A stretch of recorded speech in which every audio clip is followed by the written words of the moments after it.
What did you do on January 16th last year? Just give me one thing. Yes, you can check your notes, which is the whole point of this video. And by the way, here's what I did on January 16th last year. I played D&D. My DM tried and failed to kill my character, who was a gnome monk parodying Jeff Bezos. I had a date night at a Japanese restaurant with my girlfriend, and she and I planned a hike, but as per future entries, we did not go on said hike. I don't remember any of this off the top of my head if you were to ask me, but I got my notes. This journal. And really quick, this isn't just about journaling. Journaling is great, but it's not a one-size-fits-all solution. It's amazing for processing your thoughts and feelings, but journaling for the sake of processing isn't sustainable to do every day for most people. Instead, I have a few very low-friction practices to help you remember your life. Today's whole concept kind of fits into the idea of a second brain, as discussed in Tiago Forte's book, Building a Second Brain. The book is about organizing your knowledge and memories into a digital archive and progressively summarizing things to make useful, digestible notes for yourself. Stored outside your brain and easily referenceable. Think of yourself as a giver of notes to your future self, rather than just a taker of notes. This book is mainly oriented for knowledge workers who wrangle a lot of information on their job on a daily basis, but everybody can be a little bit more intentional about recording their life for future reference. It's not about storing everything inside of your head, but rather creating many different ways you can cue yourself to jog your memory. Think of when you look at your high school yearbook and memories come flooding back. We're doing that, but for you and your life. The first and arguably my favorite low friction memory practice is 1 line a day journaling. I used this for about 7 or 8 months last year with a current streak of around 190 days. I just log a very short summary of what happens throughout the day with a bit of gratitude intertwined in there. Each page has 5 segments, so the idea is you keep this journal for 5 years. I typically write a 1-sentence summary, then list what I'm grateful for. While this is more vague than I typically write, it could look like something along the lines of, lots of writing today.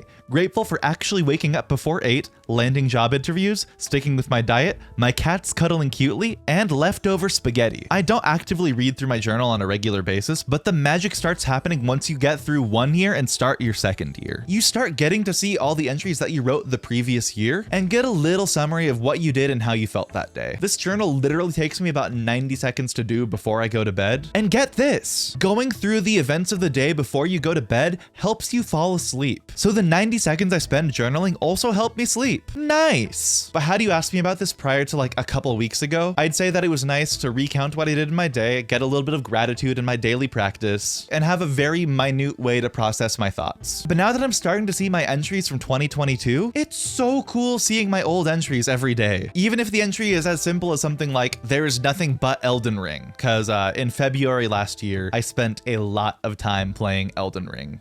But I'm really grateful to past Andy for helping keep this a record of my life. Also, it's fine to journal digitally. While tactile journaling does hit different, journaling doesn't have to be in a physical notebook.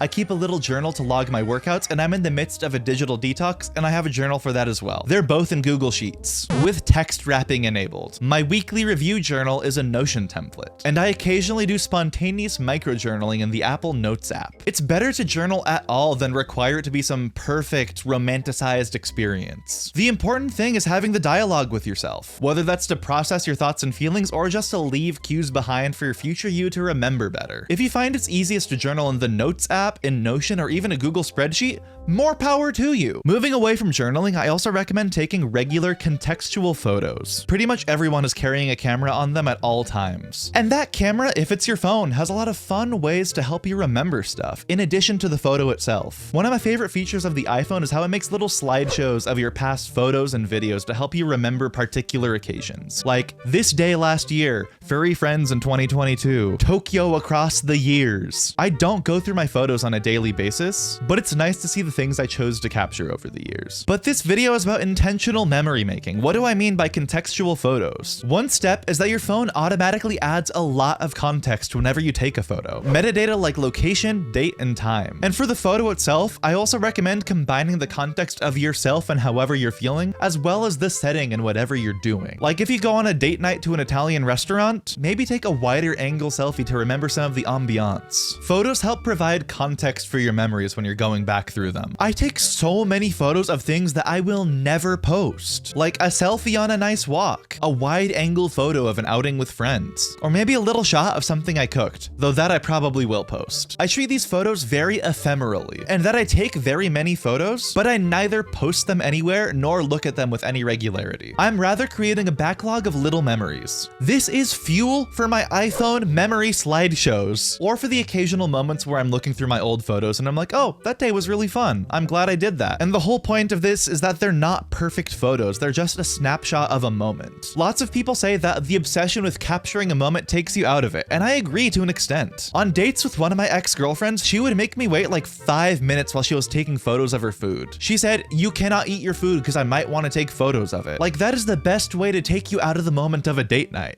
So with that in mind, make capturing these little contextual snapshots so quick that no one even notices you doing it. Like, if you're worried about framing, just use the wide-angle lens on your phone if you have one. You'll probably fit everything in no sweat, even if it's a little distorted. It's not about the photo, it's about quickly and unintrusively capturing the memory. And this is not a recommendation to take photos of everything you do and see and experience, but more so a reminder that you have the means to capture any moment that you feel is worth capturing. Whether you post these photos is completely up to you, but I don't really feel the need to share everything when the main purpose is just for me to remember. The next practice is zero friction whatsoever, but a little dystopian. It's your Google Maps timeline. The location tagging metadata on your photos is not the only way to remember where you've been. Google Maps has a timeline function that tracks everywhere you go while you have a Google Maps connected device on you. It's a little dystopian and you can disable it, but I enjoy having it on. I can go back to January 12th, 2020 and see exactly where I was and get a reminder of what I did that day. I was in Japan on a short-term study abroad program and we were taking a boat from Amami Oshima to Okinawa. It's so cool to get just this little queue of my memories to have everything come rushing back. Then I can find any photos or videos I took that day,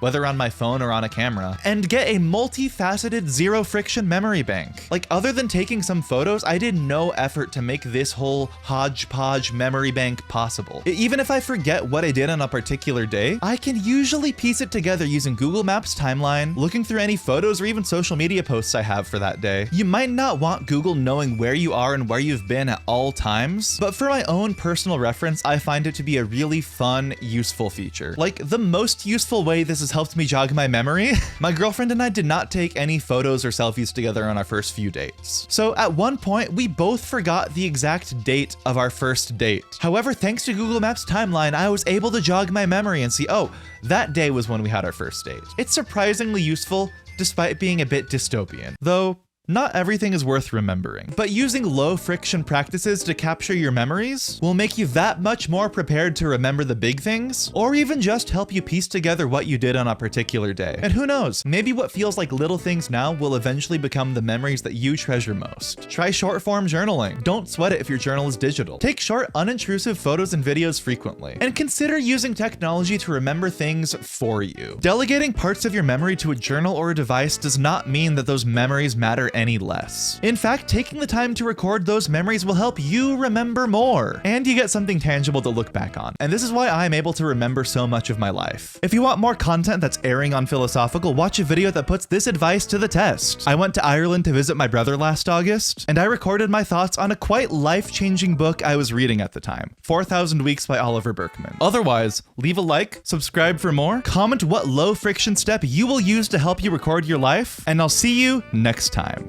Happy journaling.